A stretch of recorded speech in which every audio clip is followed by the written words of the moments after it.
It all started on a chilly autumn morning when the leaves painted the streets in shades of gold and red. The small town, nestled quietly between rolling hills and dense forests, was beginning its usual rhythm. People bustled about opening shops, walking to school, or sipping coffee on their porches. It was the kind of town where everyone knew each other, where life moved at a slower pace, and surprises were rare. But that morning, something extraordinary happened, something that would change the town forever. As the first rays of sunlight peeked through the clouds, a dog trotted down the main street.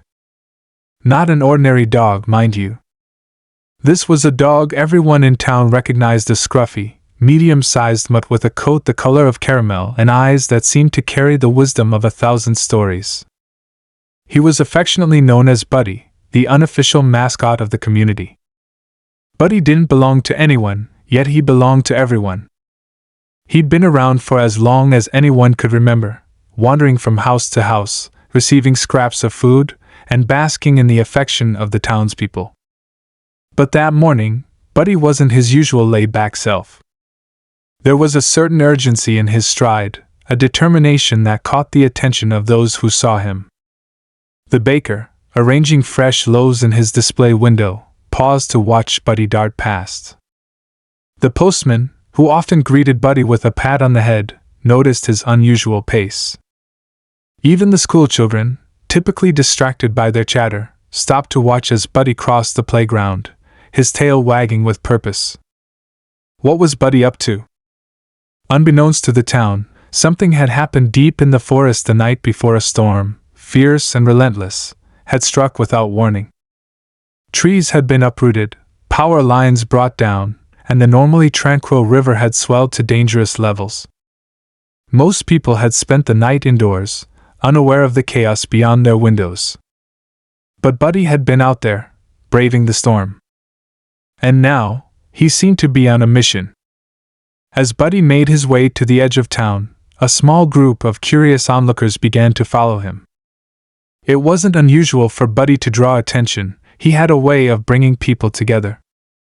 But today felt different. There was an air of suspense, a collective feeling that something important was about to unfold. The group followed Buddy to the outskirts of the forest, where the river roared louder than anyone had ever heard. The sight was alarming. Debris clogged the water, and the banks had all but disappeared. That's when Buddy stopped, barking insistently at the crowd. His eyes darted toward the forest, urging them to follow. Is he trying to tell us something? Someone murmured. Buddy barked again, more urgently this time. Then, without hesitation, he darted into the forest. The crowd hesitated. The forest was treacherous after the storm, and the river's proximity made it even more dangerous. But something in Buddy's eyes had struck a chord. They couldn't ignore him. A few brave souls decided to follow. As they ventured deeper into the forest, the devastation from the storm became evident. Fallen trees and muddy terrain made the journey slow and perilous. But Buddy pressed on, stopping every so often to look back and ensure his followers were still with him. It was as though he understood the importance of what lay ahead. And then they heard it, a faint, desperate cry for help. The sound sent chills through the group. It was coming from somewhere near the riverbank, where the current was strongest. Buddy bolted toward the sound, barking with renewed urgency. What they found left them speechless. Near the river's edge, tangled in a mess of branches and debris, was a young child. The child clung to a broken tree limb, their small frame trembling with fear as the raging waters threatened to pull them under. The sight was terrifying, a matter of life and death. Before anyone could react, Buddy sprang into action. And that's where the story truly begins. The scene froze for a moment as everyone tried to process what they were seeing. The child, barely visible through the tangle of branches and swirling water, clung desperately to the slippery log. Their small cries were nearly drowned out by the river's roar. Panic surged through the group. Nobody had prepared for this. They were just ordinary townsfolk, not trained rescuers. But Buddy didn't hesitate. With a quick glance back at the group, as if urging them to stay put, Buddy leaped down the embankment. His paws slipped on the mud, but his determination never wavered. The dog made his way toward the child, his every move precise and calculated, as though he'd done this 100 times before. The people above watched in stunned silence. A woman gasped, clutching the hand of the man beside her. "He's going to fall in!" she cried, but the man shook his head, unable to take his eyes off Buddy. "Look at him. He knows what he's doing." Buddy reached the edge of the water and barked again, loud and sharp, as if to reassure the child that help had arrived. The child's wide, frightened eyes locked onto Buddy's, and for the first time since they'd been trapped, their cries quieted. It was as though Buddy's presence alone was enough to provide some sense of hope. The river was fierce, each surge threatening to pull the child into its icy grip.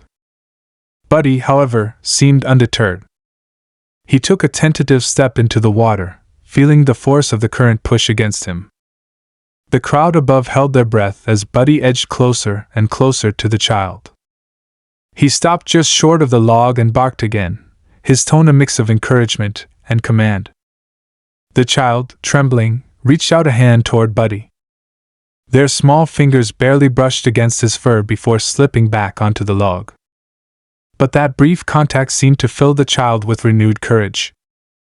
Slowly, they extended their arm again, this time managing to grab hold of Buddy's collar. The dog stood firm, using his weight to anchor the child as they shifted their grip. The effort was enormous, and Buddy's paws sank deeper into the muddy riverbank. The crowd above began shouting encouragement, their fear replaced with a desperate hope that this brave dog could pull off the impossible. But just as it seemed the child was gaining ground, a sudden swell of water surged through the river. The log shifted violently, and the child lost their grip. Gasps and cries rang out as the child was pulled into the water, their small form disappearing beneath the surface. "Buddy!" someone shouted, as though the dog could understand them. Buddy plunged into the water without a moment's hesitation.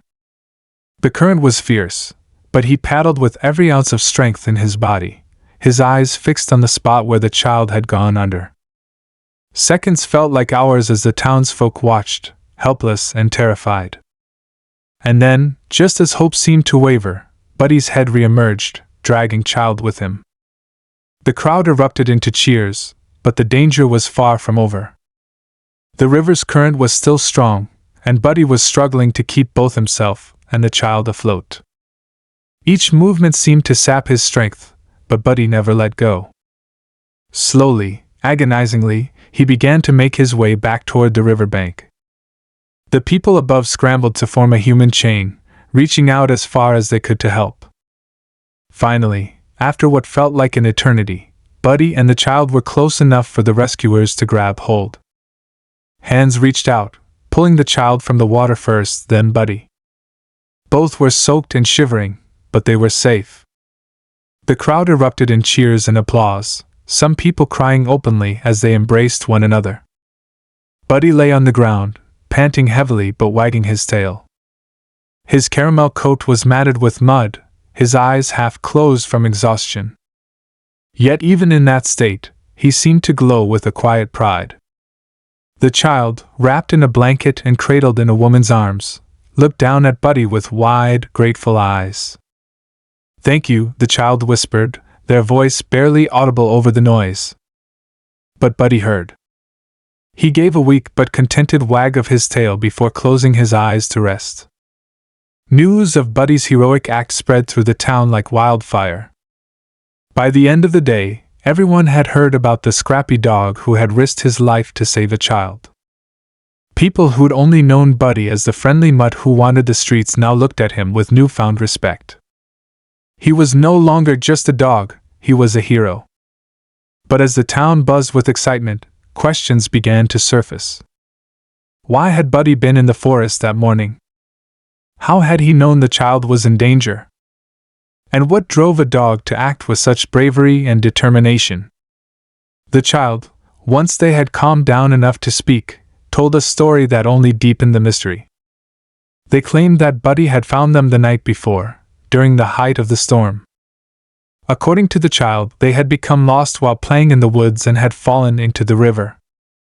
Buddy had pulled them onto the log and stayed with them all night, barking intermittently as if trying to call for help. This revelation left the townspeople in awe. Not only had Buddy saved the child, but he had also kept them alive through the night. It was an act of loyalty and intelligence that seemed almost too extraordinary to believe. As the days passed, Buddy became a local celebrity. People stopped to pet him, offer him treats, and take pictures. The town's mayor even declared a special day in Buddy's honor, complete with a parade and a ceremony where Buddy was awarded a medal for his bravery. But for all the attention he received, Buddy remained the same humble dog he'd always been. He still wandered the streets, accepting pats and snacks but never lingering too long in one place. It was as though he didn't want the fame, only to continue being a part of town he loved so dearly. Yet the questions lingered. Buddy's actions had been extraordinary, but they hinted at something deeper, something about the bond between animals and humans that couldn't easily be explained. People began to wonder if there was more to Buddy's story than anyone realized. Could he sense things others couldn't? Was his connection to the town and its people stronger than anyone had imagined? The answers remained elusive, but one thing was certain: Buddy's heroism had left an indelible mark on the town. He wasn't just a dog, he was a symbol of hope, loyalty, and the unbreakable bond between a community and its most unexpected hero. And though his story had already become legend, it felt as though Buddy's journey was far from over. The excitement over Buddy's heroics didn't fade quickly. In fact, as the days turned into weeks, his story only grew, passed from person to person, each retelling adding a little moral. Children would gather in small groups, whispering about how Buddy must have been trained by someone in secret, or how he might even be part of some mystical tale. Older folks sat on their porches, recounting how they'd always known Buddy was special, though none of them could explain why. He became more than just a dog, he became a figure of wonder. But even as Buddy returned to his quiet routines, something in the town began to change. People couldn't help but notice things they hadn't before. A farmer swore that Buddy had barked relentlessly outside his barn the night before a fire nearly broke out. Another resident recalled how Buddy had sat outside her house for hours, only for her to discover a gas leak in her kitchen that same evening. These incidents were small but striking, making people wonder if Buddy had a deeper connection to the town than anyone could understand. While most were content to see Buddy as their hero and protector, not everyone was convinced his actions were purely coincidence. There was a growing curiosity, almost a need, to uncover more about Buddy's past. Where had he come from? Why had no one ever claimed him as their own? The questions began swirling, and soon, a group of townsfolk decided to investigate. Among them was a retired journalist who had moved to the town a few years earlier. She had an eye for mysteries and an ear for untold stories. For years, she had watched Buddy roam the streets, a friendly yet solitary figure, always at ease in his surroundings. Now, she couldn't shake the feeling that there was more to Buddy than met the eye. She began asking around, piecing together the fragments of Buddy's life that people could remember. One account stood out: a story from a man who worked at the nearby train station. He recalled seeing Buddy for the first time several years ago, stepping off a train alone. No owner, no leash, just a dog hopping down from the platform like he knew exactly where he was going. The memory seemed odd at the time, but it hadn't felt significant until now. Where had Buddy come from? And why had he chosen this town? The journalist's curiosity deepened when she stumbled upon another strange detail. While going through old photographs for a local history project, she found a picture of a dog that looked almost identical to Buddy, standing beside a group of townsfolk nearly 20 years earlier. The resemblance was uncanny: the same caramel coat, the same sharp, intelligent eyes. But how could that be? Dogs didn't live that long, and yet the dog in the photo looked just like Buddy. As rumors of this discovery spread, some townsfolk began to see Buddy in a new light. Was he just a dog, or was there something more extraordinary about him? Some believed Buddy had a gift, a unique ability to sense danger, to protect, to connect with people in ways no ordinary animal could. Others were skeptical, dismissing the stories as overblown or exaggerated. But the questions lingered, and with them, a growing sense of unease. Meanwhile, Buddy himself seemed oblivious to the speculation. He continued his daily rounds, greeting familiar faces, stopping by the park to play with children, and occasionally disappearing into the woods for hours at a time. It was during one of these mysterious disappearances that another strange event occurred. A young woman, hiking along a trail near the river, claimed to have seen Buddy leading a group of stray dogs through the forest. She described it as almost surreal the way the dogs seemed to follow Buddy's lead, moving with purpose as though they were on some kind of mission. When she tried to follow, they vanished into the trees, leaving her with a strange sense of wonder and unease. Stories like these began to paint a picture of Buddy that was both fascinating and unsettling. Was he just a dog with remarkable instincts, or was there something more profound at play? The questions hung heavily over the town, and soon, a new conflict began to emerge. A local scientist, who had recently moved back to the area to study wildlife, took an interest in Buddy's story. She believed there was a rational explanation for his behavior, perhaps heightened senses, an unusually high level of intelligence, or even subtle training he might have received at some point in his life. Her approach was methodical, and she proposed conducting tests to better understand Buddy's abilities. But not everyone was on board with the idea. For many in the town, Buddy was a hero, not a subject for study. The thought of putting him through tests felt wrong, almost like betraying his trust. The community became divided, with some supporting the scientist's efforts to uncover the truth and others fiercely protective of Buddy's freedom. As the tension grew, Buddy continued to live his life as if unaware of the storm brewing around him. Yet there were moments when he seemed to sense the weight of it. On quiet evenings, he would sit on the hill overlooking the town, his gaze distant, as though he could see beyond the here and now. And then, one night, something happened that shook the town to its core. A powerful storm rolled in, much like the one that had caused the river to swell weeks earlier. Thunder roared, lightning split the sky, and rain poured in torrents. The town huddled indoors, bracing for the worst. By morning, the storm had passed, leaving behind a trail of destruction. Trees were down, roads were blocked, and power lines had been knocked out.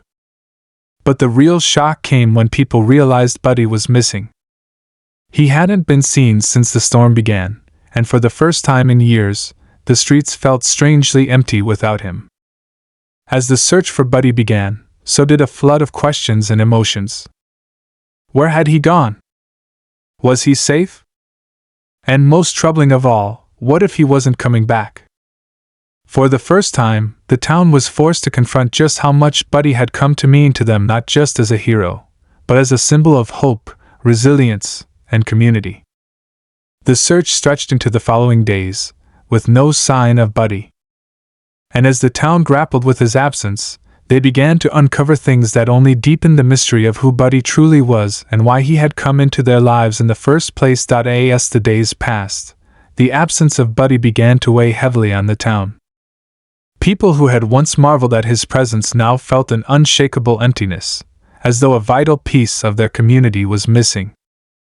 The streets, which had always been lively with the sound of his playful barks and the shuffle of his paws, seemed eerily quiet.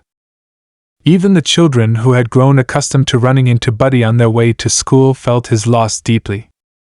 The town wasn't the same without him. Search efforts intensified. Groups of residents combed through the woods, fields, and even the outskirts of neighboring towns, calling out Buddy's name and leaving scraps of food and water bowls behind, hoping he would find his way back. Flyers with Buddy's picture were taped to every post and storefront. The local radio station aired hourly announcements, urging anyone with information to come forward. It was as though the entire town had united in their mission to bring Buddy home. But as the days turned into a week, hope began to waver. Whispers started to spread. What if Buddy was hurt? What if he had wandered too far this time, unable to find his way back? Or worse, what if someone had taken him? The thought sent shivers through the community, and the search became even more desperate. Amid the growing tension, strange things began to happen. The retired journalist, still captivated by the mystery surrounding Buddy, stumbled upon another photograph while sifting through old archives. This one was older, from a time long before she or anyone in the current town could remember. The image showed a dog that bore an uncanny resemblance to Buddy, standing beside a young girl on what looked like the edge of the same woods where Buddy had often wandered. The discovery was chilling. How could this be possible? Was it a coincidence, or was there something more inexplicable at work? The journalist wasn't the only one to notice odd occurrences. Several residents reported seeing glimpses of a dog in the distance during the nights, but when they tried to approach, it disappeared into the shadows. Others spoke of hearing faint barking, as if Buddy was calling out, only for the sounds to fade as quickly as they had come. It was enough to fuel both hope and fear, leaving the town on edge. Then, one stormy night, everything changed. The rain was relentless, the wind howling through the trees with a force that rattled windows and tore through branches. It felt eerily similar to the storm that had swept Buddy away weeks earlier. But this time, there was an undeniable sense of foreboding, as though something was building, something no one could predict. In the dead of night, the retired journalist received an urgent knock on her door. It was the young woman who had seen Buddy leading the group of stray dogs weeks ago. She looked pale, her clothes soaked from the rain, and her voice trembled as she spoke. She had seen Buddy again, or at least, she thought she had. This time, he was near the river, his figure barely visible through the sheets of rain. But what struck her most was his behavior. He wasn't alone. Behind him were not just stray dogs, but figures, human figures moving in the shadows. The journalist didn't waste a moment. She grabbed her raincoat and flashlight, and together, they headed toward the river. The storm made the journey treacherous, the paths slippery and the roaring wind threatening to knock them off balance. But neither of them stopped, driven by an unexplainable urgency. They weren't the only ones. Along the way, they encountered other townsfolk who had also heard strange noises or seen flickers of movement in the storm. It was as if the entire town had been drawn to the river, all of them feeling the pull of something they couldn't quite explain. When they reached the riverbank, the scene was surreal. The water, swollen from the rain, rushed violently, its currents strong enough to sweep away anything in its path. And there, on the opposite side, stood Buddy. His caramel coat glistened in the rain, and his eyes, sharp and piercing, locked onto the crowd. He barked once, twice, as if calling them to action. Behind him were the stray dogs, their postures tense, as though waiting for a signal. And then there were the figures, men and women, dressed in ragged clothes, their faces obscured by the rain but their presence undeniable. The crowd was frozen, unsure of what to make of the sight before them. Was Buddy leading these people? Protecting them? And who were they? The questions swirled in everyone's minds, but before anyone could act, Buddy turned and began moving along the riverbank, his barks growing louder, more insistent.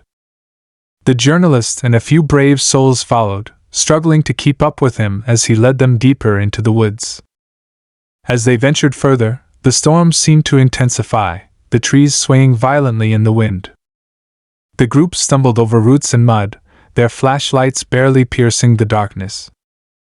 But Buddy's barks never faltered, guiding them forward. It was as though he knew exactly where he was going, and despite their fear and confusion, they trusted him. And then, suddenly, they saw a clearing in the woods, illuminated by the flickering light of a small fire. Around the fire sat a group of people, their faces tired and worn but their eyes filled with a quiet determination. Buddy stood at the edge of the clearing, his posture calm yet commanding, as if he were the guardian of this hidden sanctuary. The tension in the air was palpable. Who were these people? And why had Buddy brought them here? The answers felt just out of reach, tantalizing and maddening at the same time. The journalist stepped forward, her voice trembling as she called out to the group. But before she could say more, a figure emerged from the shadows, their hand raised as if to signal silence. "Wait," the figure said, their voice steady yet filled with emotion. "There's more you need to see." The crowd held its breath, the storm raging around them, as Buddy moved to stand beside the figure, his eyes meeting the journalist's as if to say, "This is only the beginning." The figure stepped forward, their face coming into view as the firelight danced across their features. They were older, weathered by time and hardship, yet there was a spark in their eyes that spoke of resilience. The crowd watched in stunned silence, the storm continuing to howl around them. Buddy stayed by their side, his presence almost regal, as though he was the thread tying this moment together. The figure's voice broke the tension. "You've seen Buddy as your protector, your hero," they began, their tone measured yet filled with an undercurrent of urgency. "But what you don't know is that he's been protecting more than just your town."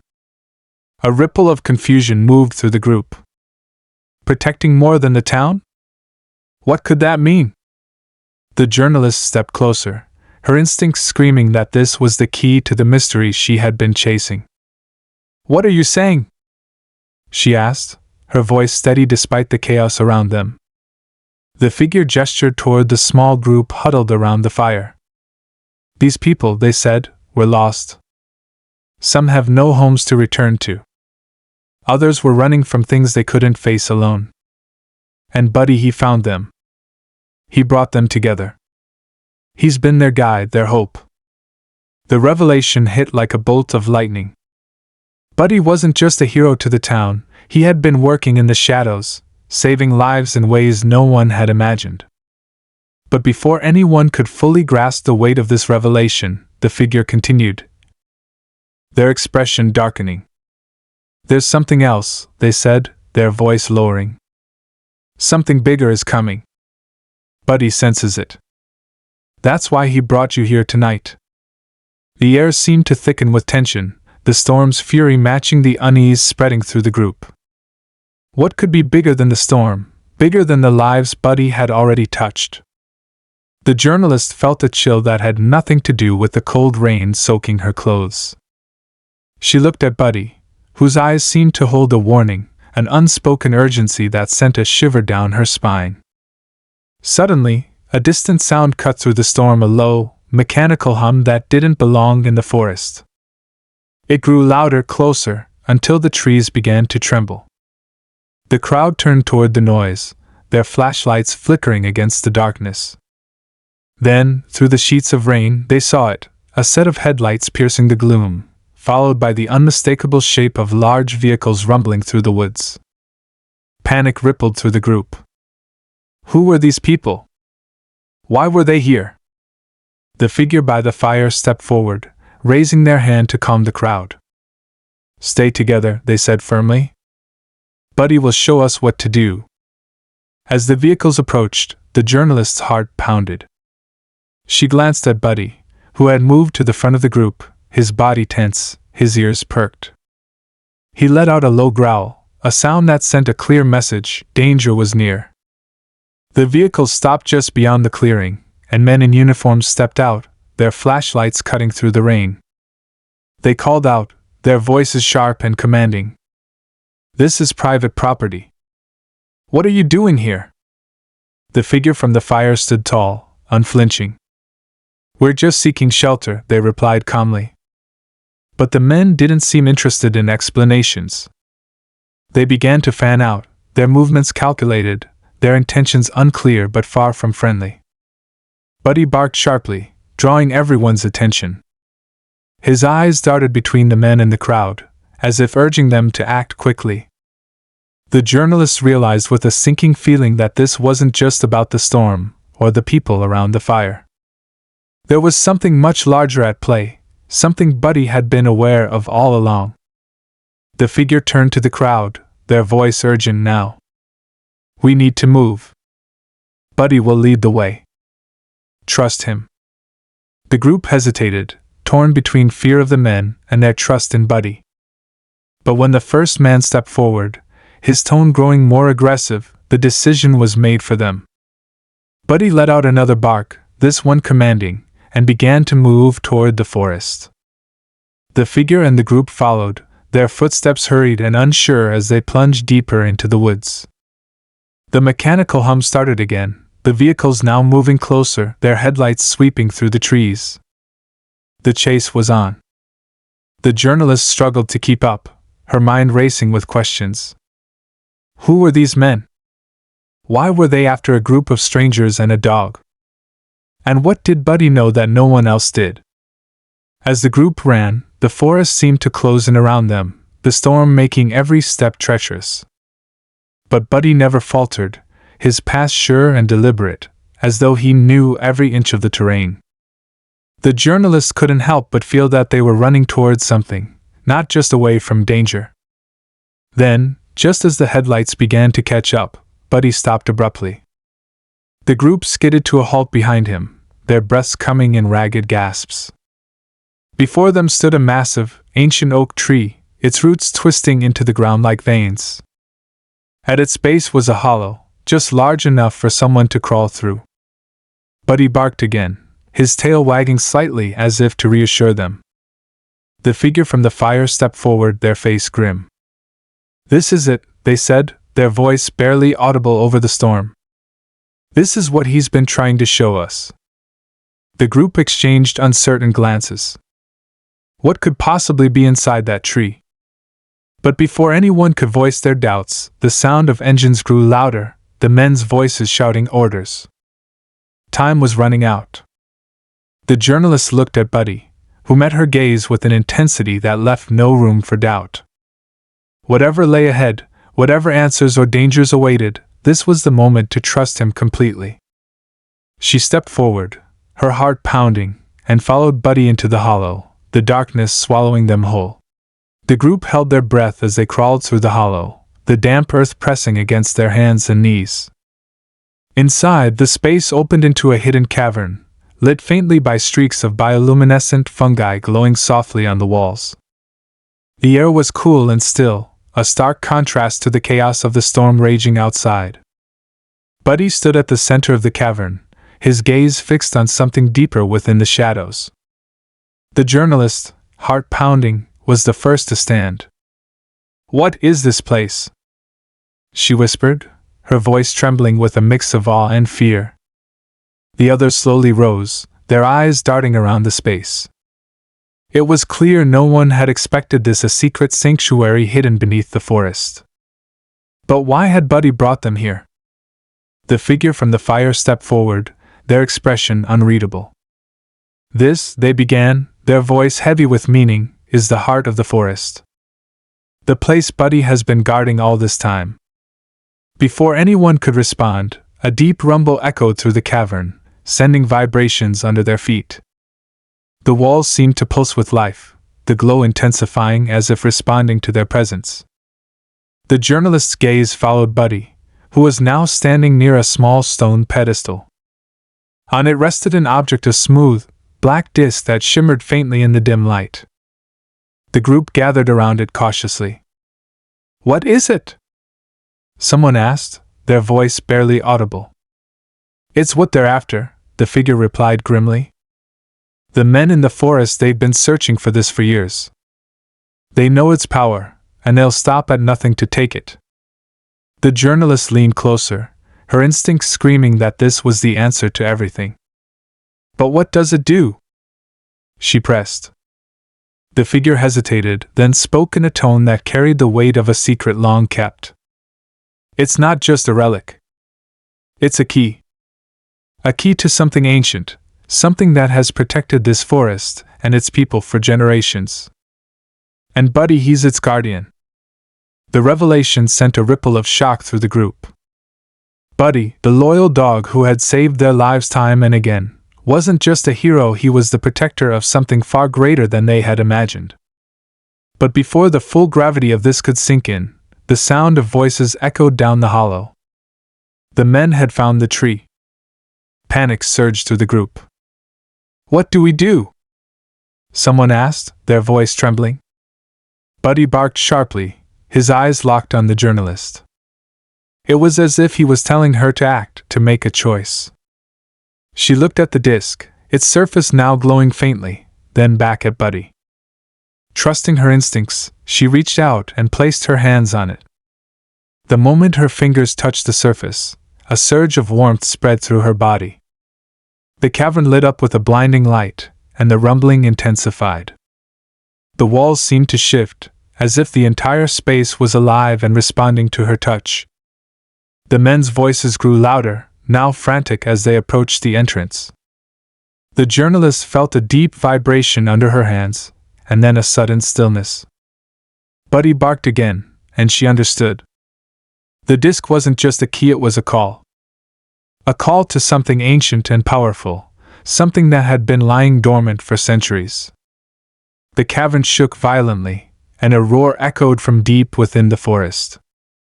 The men outside screamed, their voices mingling with the storm as the ground beneath them seemed to come alive.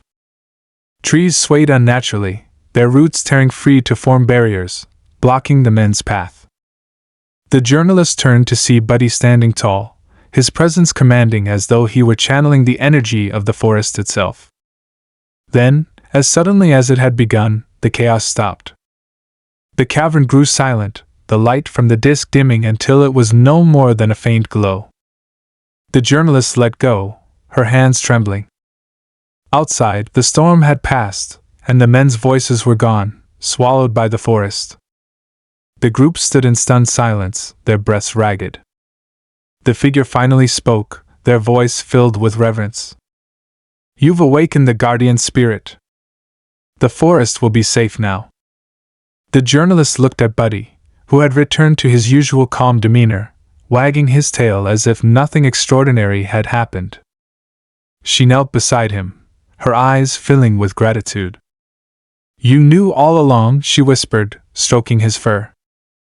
"You knew how to protect us." But just as relief began to settle over the group, a faint hum filled the cavern. The disc, thought to be dormant, began to glow again. The journalist froze, her heart racing as she realized the truth: the danger wasn't over. The forest had been saved, but something else had been awakened, something far beyond their understanding. Buddy barked once, a sound that seemed to echo with a warning. The group exchanged uneasy glances, the weight of what they had unleashed settling over them.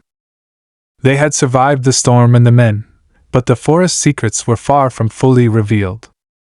As they made their way out of the cavern, following Buddy into the dawn-lit woods, one thought lingered in the journalist's mind: this was only the beginning. As the group emerged from the cavern, the storm had cleared, leaving behind an eerie stillness. The forest glistened with rain, and the first light of dawn filtered through the trees, casting long shadows on the ground. Buddy led the way, his steps purposeful but calm, as if he knew the weight of what had transpired and what still lay ahead. The others followed, their faces marked with a mixture of relief and lingering unease. The journalist stayed close to Buddy, her mind racing with questions. The glowing disc, the forest's reaction, and the men's sudden retreat, it all seemed like pieces of a puzzle she couldn't yet put together. She glanced back at the others, who walked in silence, their expressions somber. They were safe for now, but everyone knew the forest's secrets weren't meant to be uncovered without consequence. The figure who had first spoken by the fire broke the silence. "We've done something extraordinary," they said softly, their gaze fixed on the trees. "But extraordinary comes with a cost." "What do you mean?" someone asked, their voice barely above a whisper. The figure sighed, their shoulders heavy with the weight of their thoughts. "The forest is alive, more than any of us understood. Buddy's role wasn't just to protect us, it was to protect it, to ensure its balance wasn't disturbed. By calling on its power, we've changed that balance. The forest won't be the same." Their words hung in the air, a reminder that even acts of survival could ripple outward in ways no one could predict. The journalist felt a pang of guilt. Had they done the right thing by using the disc? Or had they unleashed something they couldn't control? As they walked, the group began to notice subtle changes in the forest. The bird song was different, softer, as if the forest was holding its breath. The trees, once welcoming, seemed to loom larger, their branches knitting together to form a canopy that blocked out much of the light. Buddy, however, remained unfazed. He walked with the confidence of someone who understood the forest's rhythms, his presence a reassurance that they were still under its protection for now. When they reached the edge of the forest, the group paused, reluctant to leave the safety of its shadows. The small town lay ahead, bathed in the golden glow of morning, but it felt different now, as though the events of the night had shifted its place in the world. The journalist looked at Buddy, who wagged his tail and nudged her hand as if to say, "It's time." The group dispersed quietly, each person heading toward their home, their steps heavy with the weight of their shared experience. The journalist lingered, watching as Buddy sat at the forest's edge, his gaze fixed on the trees.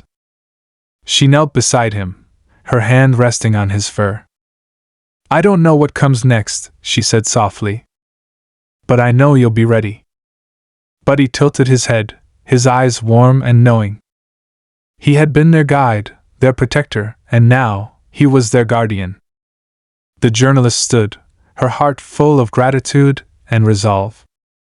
She would write the story, not just for the town but for anyone who needed to understand the connection between humans and the natural world, the delicate balance that must be respected. In the days that followed, the town returned to a semblance of normalcy, but those who had been in the forest that night carried the experience with them. The journalist poured her heart into her writing, capturing the story with honesty and care. Her article wasn't just about Buddy's heroism or the mystery of the disc, it was about the importance of trust, community, and the profound impact one dog had on their lives. The story spread quickly, resonating with people far beyond the town. Letters poured in from readers who shared their own stories of extraordinary animals, of moments when nature seemed to speak to them in ways they couldn't explain. Buddy became a symbol of hope, a reminder that even in the face of the unknown, courage and connection could light the way. As for the forest, it remained as mysterious as ever. The townspeople respected its boundaries, understanding now that it was more than just a collection of trees. It was alive, a force unto itself, and Buddy was its bridge to the human world. The men who had chased the group that night never returned, and no one could say for certain what had happened to them. Some believed the forest had claimed them, a final act of protection for its secrets. The journalist often visited Buddy, who had become a beloved figure in the town. She would sit with him at the forest's edge, her notebook in hand, listening to the rustle of leaves and the distant calls of birds. She knew there were more stories to tell, more connections to uncover, and she was ready to follow wherever Buddy led. One crisp autumn morning, as the leaves turned brilliant shades of red and gold, Buddy led her to a clearing she had never seen before. In the center stood a small sapling, its delicate branches reaching toward the sky. Buddy sat beside it, his tail wagging gently. The journalist knelt, her breath catching as she realized what she was seeing. The sapling glowed faintly, its roots pulsing with the same energy she had felt in the cavern. It was a sign, she thought, of renewal, of the forest's ability to heal and adapt. And it was a reminder that the story wasn't over. It was only the beginning of something new, something that would grow and change just as they had. Buddy barked softly, breaking her reverie, and she smiled, ready to see where the journey would take them next.